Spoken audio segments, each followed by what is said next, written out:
क्योंकि इन्होंने एडवांस पकड़ लिया है बाबा। नाजरीन, सेनेट इंतखाबात 2021 में बड़ा अपसेट। अली हैदर गिलानी अपने वालिद को ज़मीर का वोट दिलवाने में कामयाब हो गए।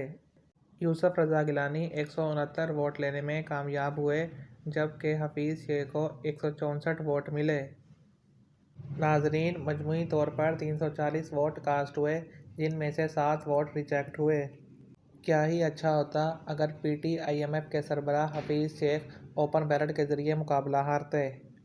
अब हम पाकिस्तान पीपल्स पार्टी के सीनियर रहनुमा और साबिक वज़ीर आज़म राजा परवेज़ अशरफ का शॉट सुनते हैं, जहां पर वो एडवांस पकड़ने का जिक्र कर रहे हैं।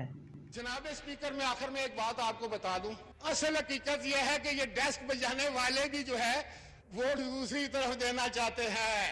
इनको पता है कि इनके बंदे भाग जाएंगे, पंजाब में वो भाग जाएंगे।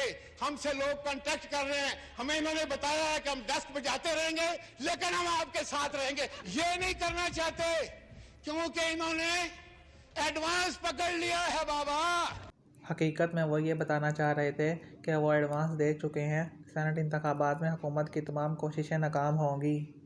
अब हम सबको ये कहना चाहिए, खरीदो फरोख्त के बादशाह एक जरदारी सब पर भारी।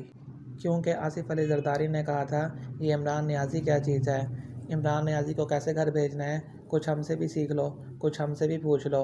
हमें अपनी सोच को बदलना होगा, हमें अपने तरीके को बदलना होगा इमरान खान को घर भेजने के लिए।